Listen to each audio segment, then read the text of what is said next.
The stars stretched endlessly across the dark canvas of space, cold and distant. Among them, 300 warships moved like predators stalking prey. Their crystalline hulls reflected the light of distant suns, creating an intimidating display of power that had broken the spirit of countless civilizations before even a single shot was fired. Grand Admiral Kelrath stood on the bridge of his flagship, the Eternal Dominion. His four eyes scanned the tactical displays with practiced ease. Behind him, junior officers worked silently at their stations, monitoring the fleet's progress through the hyperspace corridor. They would arrive at their destination within hours. The target was a small blue planet in an unremarkable star system. The locals called it Earth. Intelligence reports indicated a primitive species that had barely mastered fusion propulsion. They were divided into hundreds of tribal groups called nations, constantly fighting amongst themselves over resources and territory. It was textbook prey behavior. Kelrath had conquered 47 worlds during his career. This would be number 48. He expected it to be routine, perhaps even boring. The primitives would see his fleet panic and surrender. Within a week, Earth would be processing raw materials for the Kelrath Empire. Within a month, the surviving humans would be integrated into the Imperial workforce. It was the natural order of the galaxy. The Emperor himself had authorized this conquest. Forthax III wanted the Sol system for its rich asteroid belt and the planet's abundant water. Kelrath had been given clear orders. Offer surrender first as Imperial law required, then proceed with subjugation by any means necessary. The hyperspace corridor began to collapse around them. Reality reasserted itself as the fleet dropped back into normal space at the edge of the Sol system.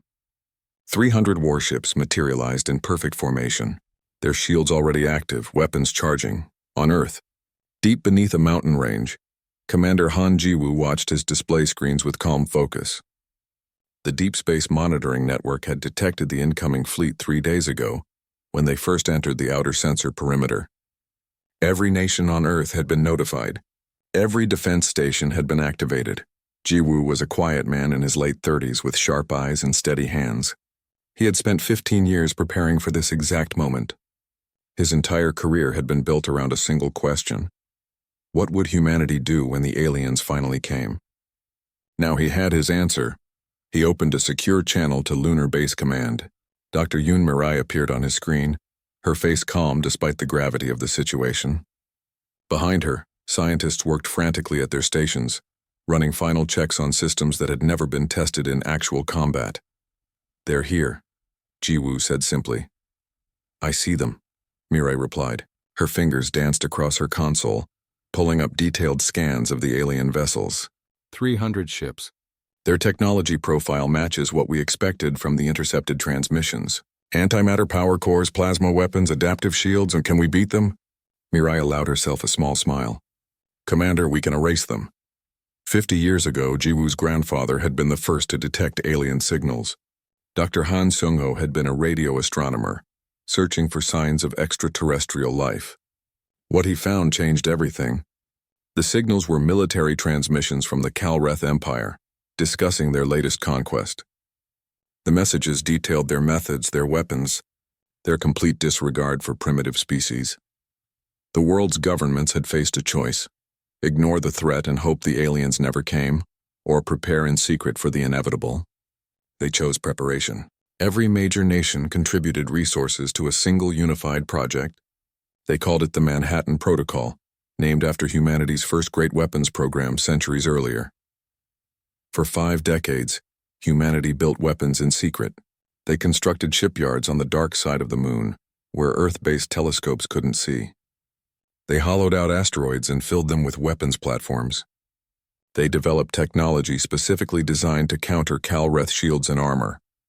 And they maintained the illusion of being primitive. All advanced military assets were hidden. The world continued to appear divided, weak, and unprepared. It was the greatest deception in human history. Admiral Choi Dae-hyun received the alert in his office aboard the UESC flagship Indomitable. The ship was hidden inside a hollowed-out asteroid, invisible to enemy sensors. Around him, 1,100 other warships waited in similar concealment, their crews ready. Choi was a veteran of 40 years, though he had never fought in a real space battle. No human had. All of his training, all of his preparation had been for this single engagement. He stood slowly, straightening his uniform. All ships, this is Admiral Choi.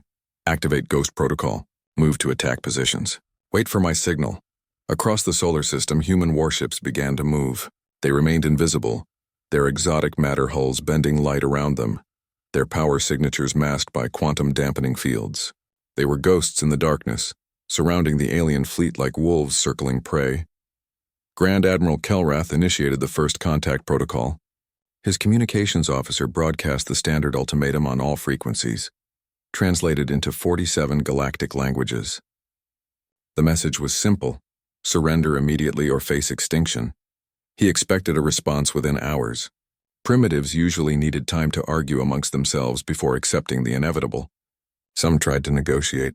Others begged for mercy. A few very foolishly attempted to fight. Minutes passed. Then an hour. Kelrath frowned. Were the primitives too scared to respond, or too stupid to understand the message?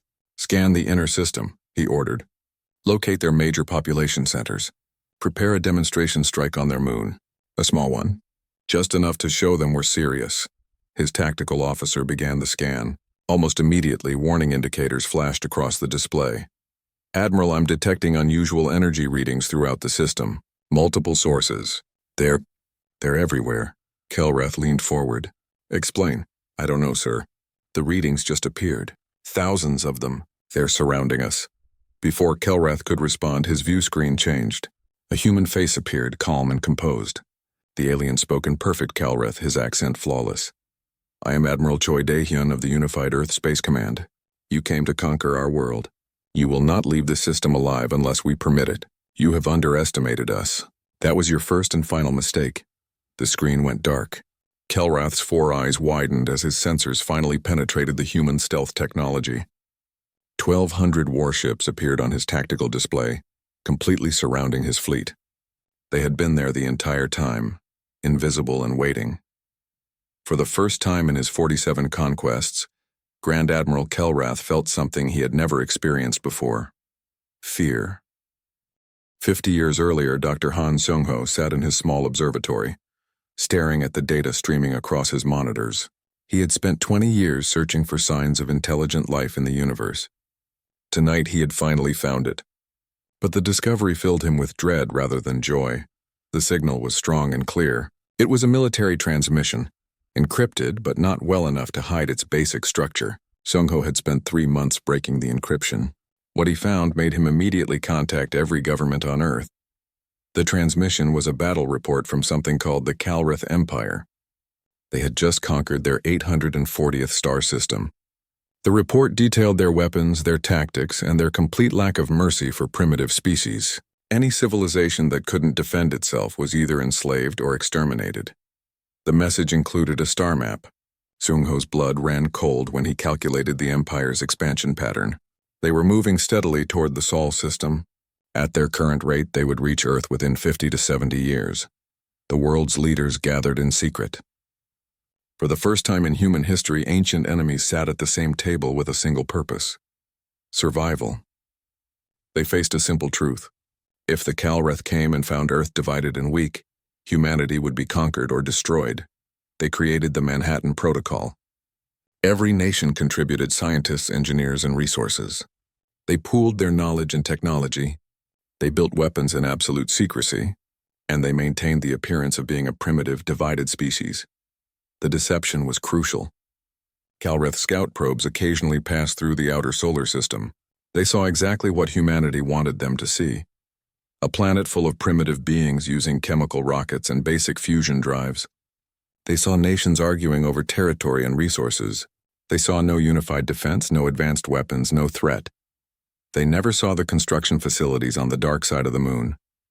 They never detected the shipyards hidden in the asteroid belt. They never noticed the quantum computers buried deep beneath Earth's surface, designing weapons that would make Kalrith technology obsolete. Dr. Yoon Mireille had been 5 years old when her parents explained why they worked such long hours at a secret facility. They were building humanity's shield, they told her. They were making sure that when the monsters came from the stars, Earth would be ready. Mireille grew up surrounded by the greatest minds humanity had ever assembled. She studied physics, engineering, and xenotechnology, By 25, she had earned 3 doctoral degrees. By 30, she led the Ghost Protocol project, developing stealth technology that could hide entire fleets from enemy sensors. The Ghost Protocol used exotic matter to bend light and radiation around objects, making them effectively invisible. But Mirai went further. She studied captured Calreth sensor technology from their scout drones. She learned exactly how they detected enemy ships. Then she designed countermeasures that exploited every weakness in their systems. The result was perfect stealth. A human warship using Ghost Protocol was completely undetectable until the moment it chose to attack. Not even the Calreth's most advanced sensors could find it. Mirai tested the technology repeatedly, refining it over 15 years. She knew it worked. But she also knew they would only get one chance to use it. If the Calreth discovered Earth's true capabilities and escaped to warn their empire, humanity would face an enemy that would never underestimate them again. Admiral Choi Dae-hyun joined the Unified Earth Space Command when he was 20 years old. Back then, it was called the Solar Defense Initiative, and it consisted of 50 people working in a basement. By the time he was 60, it had grown into a military force with over 2 million personnel. Choi had never wanted to be a warrior. As a young man, he had studied history and philosophy, but when he learned about the Calreth threat, he understood that someone needed to stand between humanity and extinction. He volunteered. He rose through the ranks not because he was aggressive or ambitious, but because he understood strategy better than anyone else. He studied every military conflict in human history. He analyzed Calreth battle reports obtained from hacked transmissions. He spent decades developing a single doctrine, the Existence Erasure Protocol. The concept was simple but brutal. When the Calreth finally came, humanity would not fight a conventional battle. They would not give the enemy time to assess the threat or call for reinforcements. They would strike with such overwhelming force and speed that the enemy fleet would simply cease to exist before they could transmit a single distress signal. It was ruthless. It was absolute. And it was necessary. Choi handpicked every captain in the Ghost Fleet. He trained them personally. He made sure they understood that hesitation would doom humanity. When the order came to fire, they needed to execute without doubt or mercy. The Ghost Fleet grew slowly over the decades. Each ship was a masterpiece of human engineering. They used quantum entanglement weapons that could bypass conventional shields. They carried dimensional phase torpedoes that could shift targets partially out of normal space. They had railguns capable of accelerating projectiles to near light speed. But the most important weapon was the neural mesh AI called Athena. Mirai had designed it specifically for fleet combat. Athena could process billions of tactical calculations per second, coordinating the attacks of 1,200 warships with perfect precision. No organic mind, human or Calreth, could match her speed. Commander Han Jiwoo, grandson of the man who first detected the Calreth threat, grew up knowing his life had a single purpose. His grandfather had discovered the danger. His parents had built the weapons. Now it was his generation's duty to use them. Jiwoo joined the Deep Space Monitoring Network at 18. He spent 20 years watching the stars, waiting for the enemy that his grandfather had warned about. He never married, never had children. His entire life was dedicated to the defense of Earth. When the sensors finally detected the incoming Calreth fleet, Jiwoo felt a strange mix of fear and relief. Fear because humanity's survival now hung in the balance. Relief because the waiting was finally over. He activated every defense station in the solar system. He notified Admiral Choi. He watched as the Ghost Fleet moved into position, 1,200 invisible warships forming a perfect sphere around the predicted entry point. The Calreth arrived exactly where Earth's analysts predicted they would. 300 warships, confident and arrogant. They broadcast their ultimatum expecting fear and surrender. Instead, they found humanity's true face. Aboard the Indomitable, Admiral Choi gave the order that would change human history. Deactivate Ghost Protocol. Let them see us. Let them understand what they've awakened. 1,200 human warships appeared on Calreth sensors simultaneously. The alien fleet found itself completely surrounded, outnumbered 4-1 by vessels whose technology they couldn't begin to understand. Choi opened a channel to the Calreth flagship. He spoke calmly, his words carefully chosen. He wanted the Calreth admiral to understand that this was not a battle. This was an execution. You came to conquer our world. You assumed we were primitive. You assumed we were helpless. You were wrong on both counts. Humanity has been preparing for this moment for 50 years. We have built weapons specifically designed to destroy you, and now we will demonstrate why you should never have come to our system. Choi closed the channel. He turned to his weapons officer, Commander Han Ji-woo, who had transferred to the flagship for this historic moment. Commander, you may fire when ready. Ji-woo's hand hovered over the activation panel. He thought of his grandfather, who had discovered the threat. He thought of Dr. Mirai, who had built the weapons. He thought of all the humans who had worked in secret for 5 decades to reach this moment. He pressed the button. Athena took control. The neural mesh AI called Athena processed the battlefield in ways no organic mind could comprehend. She saw every ship, every weapon, every shield frequency. She calculated firing solutions for 1,200 warships simultaneously. She identified the optimal strike pattern that would eliminate all threats in the minimum time possible. She had been designed for this single purpose. Now, after decades of simulations and planning, she would finally execute her programming. The attack began. In the first second, Grand Admiral Kelrath was still trying to understand what he was seeing on his tactical display. 1,200 human warships surrounded his fleet. His sensors were screaming warnings, but the data made no sense. The power readings from the human vessels exceeded anything in Calrath records. Their weapon signatures were completely unknown. He opened his mouth to give orders. He never finished the sentence. Quantum entanglement beams lanced out from 600 human warships. The weapons worked on principles that violated Calrath's understanding of physics. They didn't travel through normal space. Instead, they created paired quantum states between the weapon and the target, then collapsed those states in a way that disrupted matter at the atomic level. The beams passed through Calrath's shields as if they weren't there. Because to the quantum weapons, the shields literally weren't there. They existed in normal space. But the weapons briefly existed in a quantum superposition that ignored conventional barriers. 53 Calrath warships, including 8 of the massive dreadnoughts, suffered immediate catastrophic failures. Their antimatter containment fields collapsed. The magnetic bottles that held antimatter fuel stable failed all at once. Matter and antimatter touched. The explosions were soundless in the vacuum of space, but they were brighter than suns. Each dreadnought's antimatter core contained enough fuel to power a small city for years. When it detonated, it released energy equivalent to dozens of nuclear weapons. The shockwaves expanded outward, slamming into nearby Calrath vessels. Shields that could withstand plasma cannons and particle beams buckled under the raw force. Hulls cracked. Atmosphere vented into space. Grand Admiral Kelrath's flagship shook violently. Alarms blared across the bridge. His second-in-command was screaming something, but Kelrath couldn't hear over the chaos. He stared at his tactical display in horror. In 1 second, he had lost nearly a fifth of his fleet. The second brought dimensional phase torpedoes. These weapons were Dr. Mirai's proudest achievement. They used exotic matter to briefly shift their targets into a parallel dimension, where the laws of physics were slightly different. Just different enough that molecular bonds behaved incorrectly. Just different enough that solid matter couldn't maintain its structure. 400 torpedoes struck 400 Calrath vessels. For a fraction of a second, the ships existed in 2 dimensions simultaneously. Their crystalline hulls, designed to withstand incredible stress, simply fell apart. The molecular bonds that held them together failed. The ships disintegrated into clouds of component atoms. 87 warships ceased to exist as coherent objects.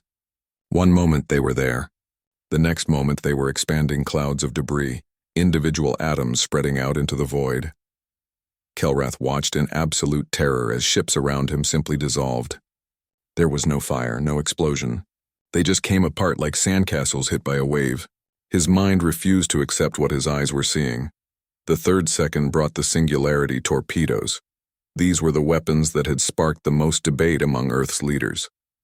They contained stabilized micro-black holes, each one carefully maintained in a magnetic bottle. When they struck a target, the bottles opened and released their contents.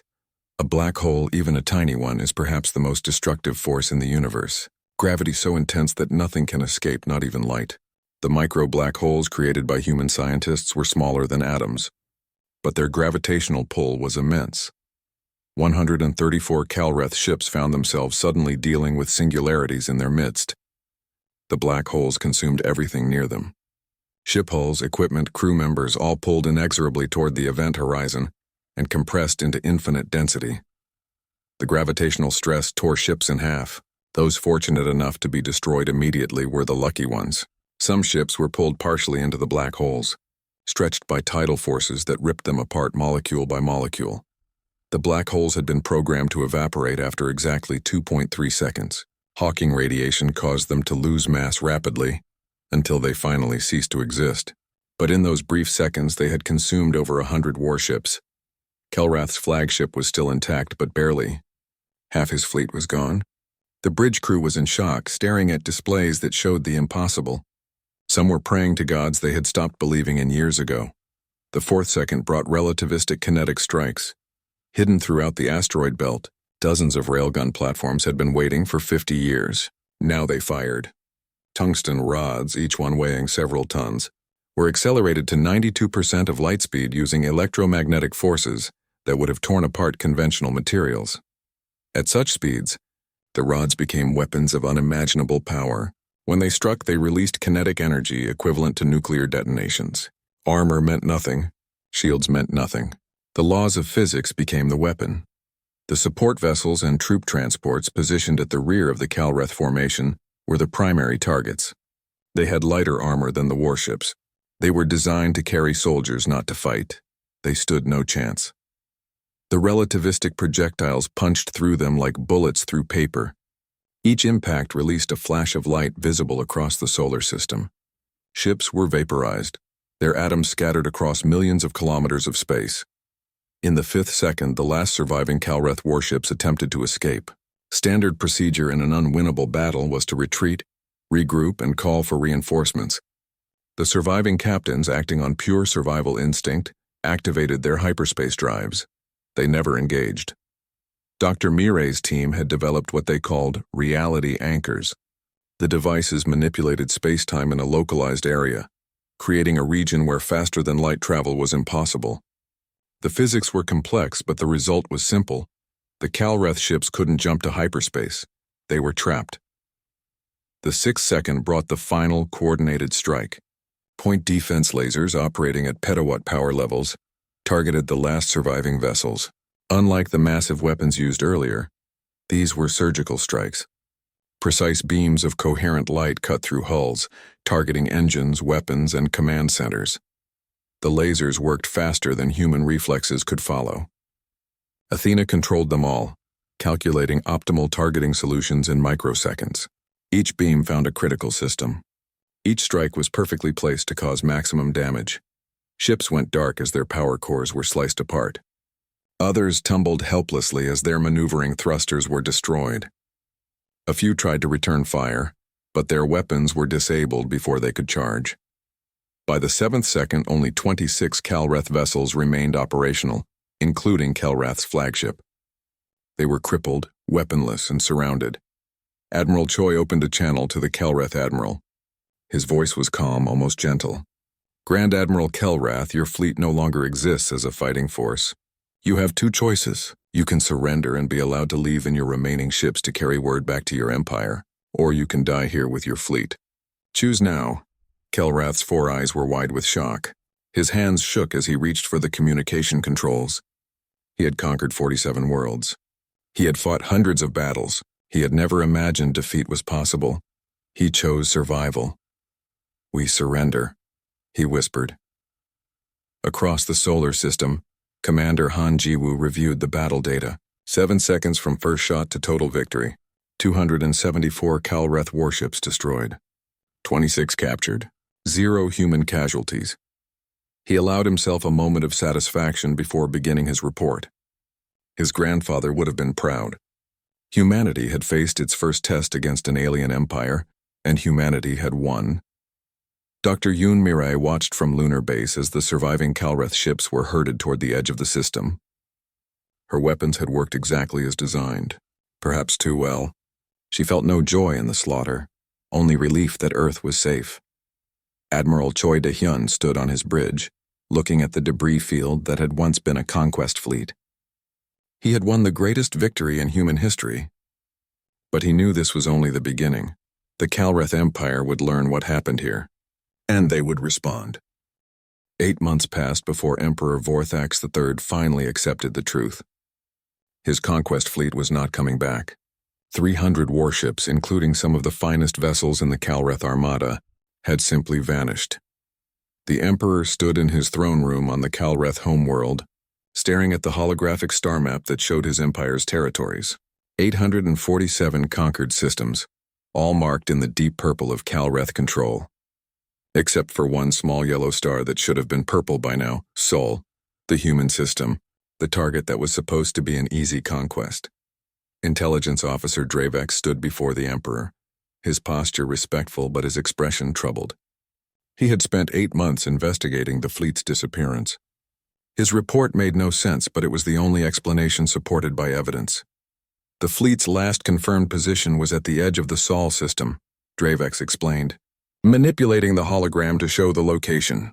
They transmitted their arrival confirmation and the standard ultimatum to the primitives. Then nothing. No distress calls.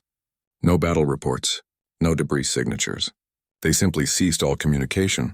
Hyperspace accident? The Emperor asked, though his tone suggested he already knew the answer. Probability of an entire fleet suffering simultaneous hyperspace failure is 0.003%, Your Majesty. It has never happened in recorded galactic history. Natural phenomenon? A stellar event? We've scanned the area extensively. No anomalies, no radiation signatures consistent with a supernova, gamma-ray burst, or other catastrophic stellar event. The star is stable. The system is unremarkable. The Emperor's claws tapped against his throne, a sign of agitation that his courtiers recognized immediately. Then what happened to my fleet, Dravex? The intelligence officer hesitated. The only remaining possibility is enemy action, Your Majesty. But that raises questions we cannot answer. No known species in that region of space possesses the capability to destroy an entire Calreth conquest fleet. The humans are primitive, the Emperor said flatly. Our scouts confirmed it. Chemical rockets, basic fusion drives, divided tribal governments. They should have surrendered the moment they saw our ships. Yes, Your Majesty. That's what our analysis indicated. But analysis can be wrong. The Emperor stood abruptly. The Calreth High Council was assembled in the chamber. Dozens of the Empire's most powerful figures. They had been arguing for weeks about the appropriate response to the fleet's disappearance. The war faction, led by General Vexthor, wanted immediate and overwhelming retaliation. We send the Grand Armada, Vexthor declared, his voice echoing through the chamber. 3,000 warships. We glass their planet from orbit and claim the system's resources. We show the galaxy what happens when you challenge Calreth power. The cautious faction, led by Admiral Krensoth, counseled patience. We don't know what happened to the First Fleet. Sending more ships without understanding the threat is foolish. Send reconnaissance probes. Gather intelligence. Then decide on a course of action. The diplomatic faction, smallest and least influential, suggested the unthinkable. Negotiate with the humans. If they somehow destroyed our fleet, perhaps we should reconsider conquest. Perhaps we should establish diplomatic relations instead. The Emperor listened to all arguments.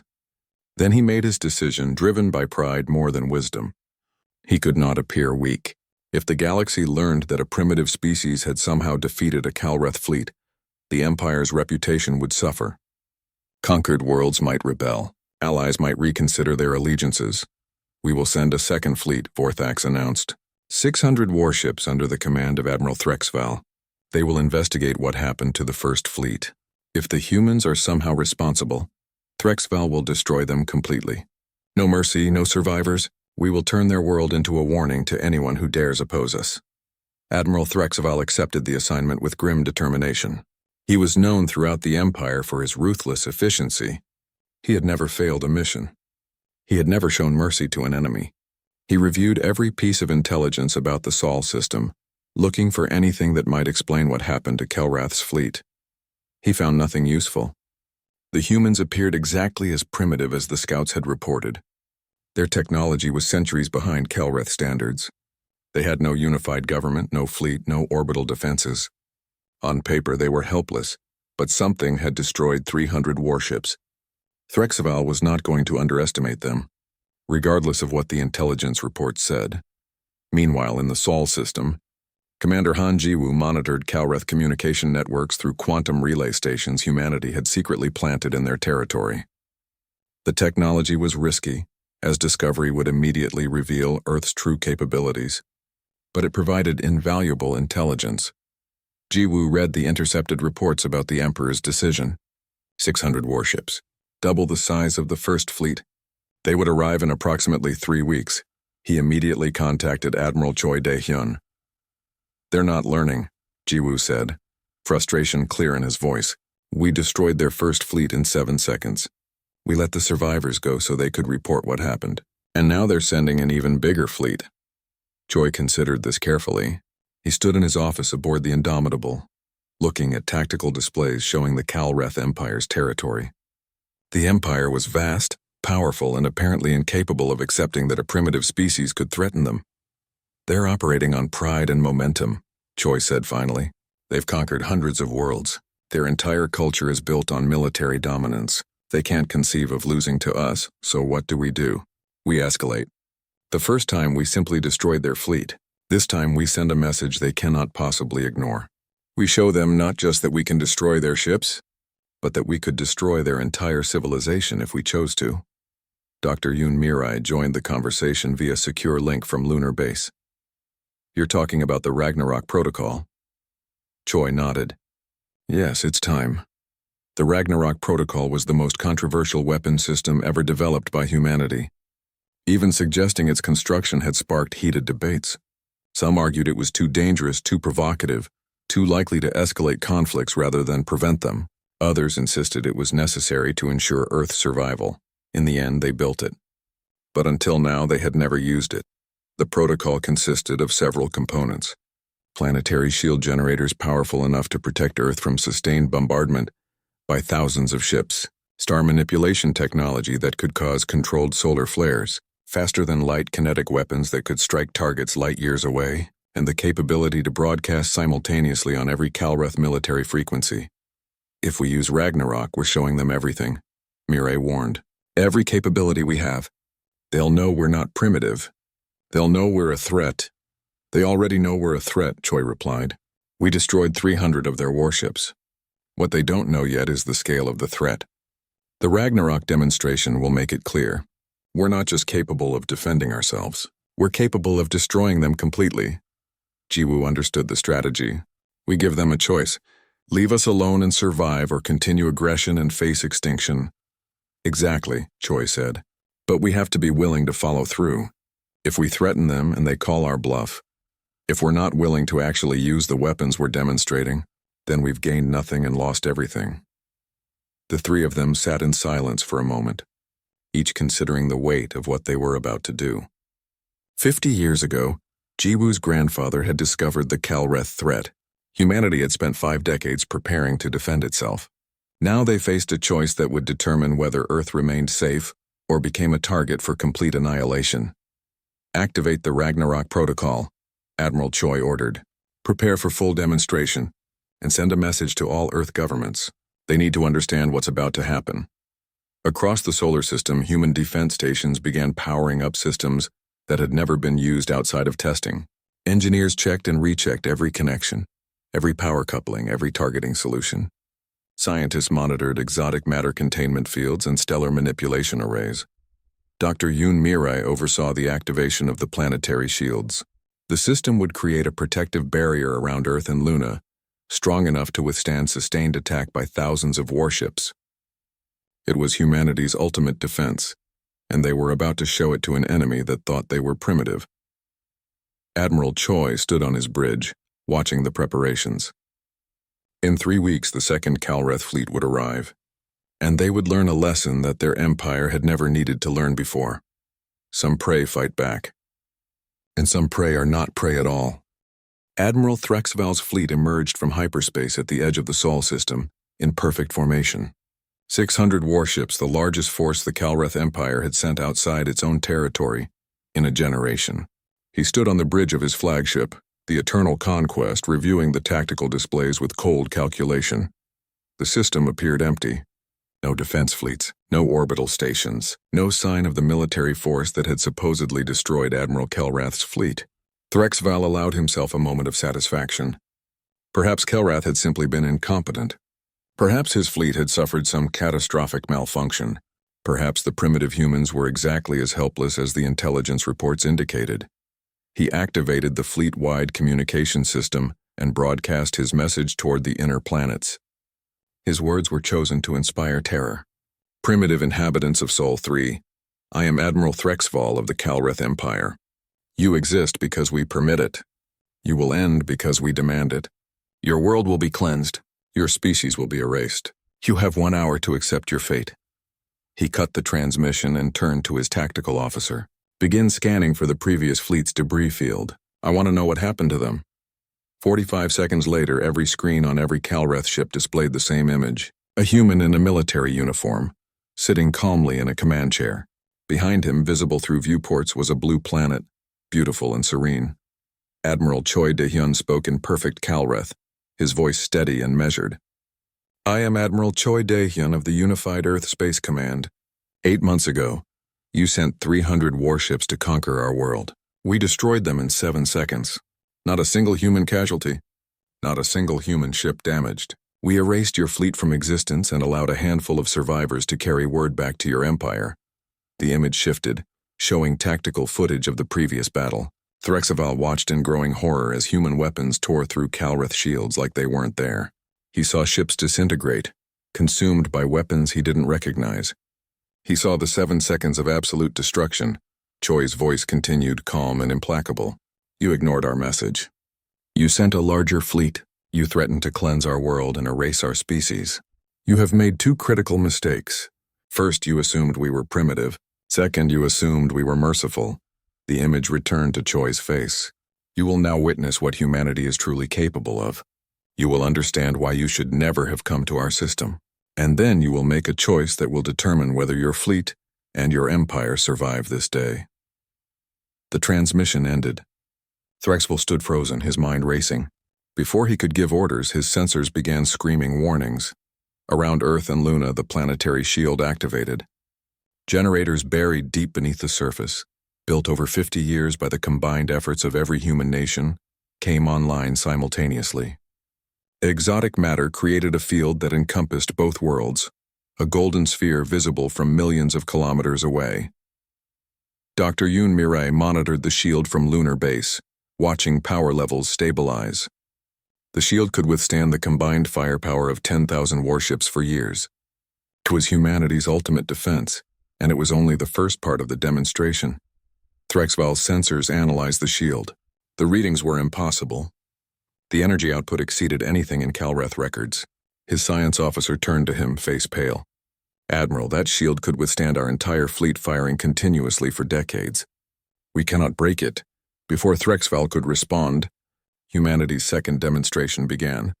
The star that humans called Sol, and the Calreth designated as G2V4479, suddenly brightened. Human stellar manipulation technology, developed in secret over decades, sent carefully calibrated electromagnetic pulses into the sun's core. The result was a controlled solar flare, directed away from Earth but washing over the Calreth fleet's position. The radiation wave hit Threxval's shields like a hammer. Ships rocked from the impact. Warning alarms blared across every bridge. The flare wasn't strong enough to destroy them, but that wasn't its purpose. The purpose was to demonstrate that humanity could weaponize their own star. Commander Han Jiwoo watched the demonstration from the Indomitable, thinking about his grandfather. Dr. Han Sung-ho had discovered the threat 50 years ago. He had warned humanity that the monsters would come. Now his grandson was helping show those monsters why they should be afraid. The third demonstration began before Threxval's fleet could recover from the solar flare. 3 human warships accelerated to faster-than-light speeds within normal space, something that violated every principle of Calreth physics. They circumnavigated the entire Calreth fleet in less than a second. Their trajectories calculated to pass within visual range of every ship. Threxval watched in stunned silence as the human vessels moved at speeds that should be impossible. His science officer was frantically running calculations, trying to understand the technology. Admiral, they're moving faster than light without using hyperspace. Our theory says this is impossible. The energy requirements alone should tear their ships apart. Clearly our theory is wrong, Threxval said quietly. For the first time in his career, he felt something he had never experienced before. Doubt. The fourth and final demonstration was the most terrifying. From 2 astronomical units away, human railguns fired single projectiles at relativistic speeds. The tungsten rods, each weighing several tons and moving at 92% of light speed, passed within centimeters of each Calreth flagship's bridge. Threxval saw the projectile coming on his sensors. He saw the trajectory. He knew with absolute certainty that if the humans had wanted to, they could have destroyed his ship. Instead, the rod passed by so close that the ship's hull groaned from the gravitational stress of its passage. The message was clear. We can hit you anywhere, any time, from any distance. You are not safe. You have never been safe. Admiral Choi's face appeared on every screen again. This time his expression was harder, his voice carrying an edge of steel. You have now seen 4 demonstrations of human capability. We can defend our world with shields your weapons cannot penetrate. We can weaponize our star. We can move faster than your physics says is possible. We can strike with perfect precision from distances your fleet cannot match. Choi leaned forward slightly. But you have not yet seen our offensive weapons. 8 months ago, we destroyed 300 of your ships in 7 seconds. We can destroy 600 ships even faster. We chose not to because we hoped you would learn. We hoped you would understand. We hoped you would leave us in peace. The image shifted, showing Earth from space, beautiful and blue against the darkness. This is our world. We have lived here for hundreds of thousands of years. We have fought, struggled, and built civilization. We have reached for the stars. And now you come to take it from us because you believe strength gives you that right. Choi's voice became colder. You are wrong. We are not weak. We are not helpless. We are humanity, and we will not be conquered. The image returned to Choi. You now have 2 choices, Admiral Threxval. Only 2. Choose carefully, because one choice leads to survival and the other leads to extinction. Threxval found himself leaning forward, hanging on every word despite himself. Choice 1, you leave this system immediately. You return to your empire. You tell them that Earth is forbidden territory. You tell them that humanity possesses weapons they cannot match and technology they cannot understand. You tell them that we destroyed your first fleet in 7 seconds and could have destroyed this fleet just as easily. You tell them that we chose mercy when we could have chosen annihilation. If you make this choice, your ships will be allowed to leave unharmed.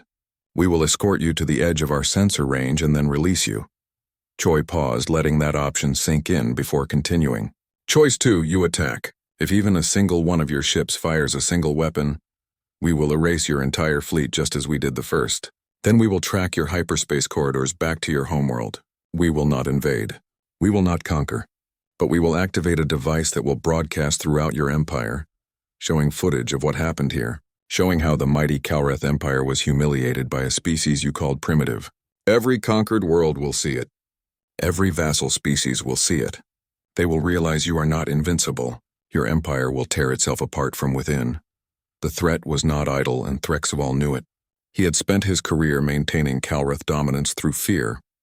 If that fear broke, if conquered species realized they could fight back, the Empire would face rebellions on hundreds of worlds simultaneously. You have 60 seconds to decide, Choi said. Choose survival or choose death. Choose wisdom or choose pride. Choose now. The screen went dark. On the bridge of the Eternal Conquest, absolute silence reigned. Every officer stared at Threxval, waiting for orders. Threxval's mind raced through his options. He could attack. His 600 ships might overwhelm the human defenses through sheer numbers. But the demonstrations had shown him the truth. The humans weren't bluffing. They had weapons the Calreth couldn't match. They had destroyed the first fleet in 7 seconds, and they could do it again. He could try to call for reinforcements. But the humans had demonstrated they could manipulate local space-time to prevent